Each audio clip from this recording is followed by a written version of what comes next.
Hi guys, કેમ છો બધા? તો આજે આપણે જવાના છે મામાના ઘરે, કારણ કે કેટલા મહિનાથી આપણે ગયા નહીં હતા, એટલે આજે આપણે જવાના છે ફાઇનલી. બધાનું વેકેશન પડે એટલે મામાના ઘરે જાય ને મારી રજા પડે એટલે મેં મામાના ઘરે જામ. 2-3 દિવસ રહેવાના છે એટલે આપણે કપડા લઈ લેલા છે એક જોડી, કારણ કે આપણી સિસ્ટરના કપડા તો ત્યાં છે જ, એટલે એક કપડા સારું શું બેગ લેવાનું, એટલે આપણે થેલીથી જ કામ ચલાવી લઈએ ગાઈસ. અને फाइनली दुपट्टा फुपट्टा हमने बांध लिया, क्योंकि हाईवे से जाएंगे तो धूलाड़ू બહુ જ ઉડે આપણને, એટલે પછી આપણે બાંધી દીધી છે ઓઢણી.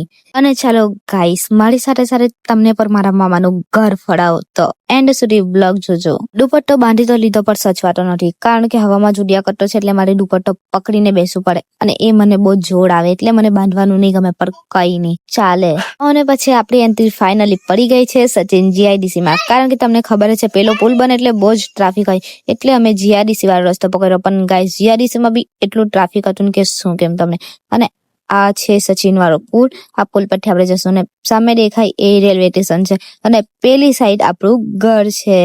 મામાને ત્યાં આવવાની આટલી ખુશી ગાઈસ, ખુશી કે મારે મેં પાગલ ના હો જાઉં. આપણે ફાઇનલી ઘરે આવી ગયા છે, અને આ છે મારા મામીનો નાનો છોકરો, અને આ છે મોટો છોકરો, જે હંમેશા સેમડા હાથે જાય. લીખો ગાઈસ, આ સેમડો તો 24 કલાક ના નાક પાસે જાય, ગમે એટલી વાર નૂસે તો બી એટલો ચનકો છે ને કે શું કેમ તમને. અને પછી મેં નીકળી ગઈ બજારમાં જવા માટે, કારણ કે મારી સિસ્ટરે કીધેલું કે મારા માટે કઈ લઈને નહીં આવી, એટલે મેં જાઉં છું એના માટે કઈક લેવા. પણ શું લાવું, આજે તો અમાસ છે એટલે બજારમાં બધું બંધ છે ગાઈસ, કઈ મળતું પણ નથી, બધું રખડી વળી. અને પછી છેલ્લે મેં સિકંજી લઈ લીધી, એમ પણ ગરમી પણ એટલી છે ને, સિકંજી વાળાની જે એક લારી ખુલ્લી હતી, અને પછી લઈ લીધી આપણે સિકંજી, પાર્સલ કઢાવી લીધી. પછી જતા હતા આપણે ઘરે. પણ ગાઈસ, સચિનના કેટલા મસ્ત રસ્તા હતા, અને આ રસ્તાની હાલત તો જુઓ તમે. અને પછી અમે જતા હતા પુલાની છે એક વડાપાવની લારી દેખાઈ ગઈ, પણ અફસોસ કે 3 જ વડાપાવ હતા. અને પછી અમે લોકોએ લઈ લીધા. અરે એ દેખો ગાઈસ, ઇસકી હડકટી. ચલો બાય બાય, મળીએ નેક્સ્ટ બ્લોગમાં.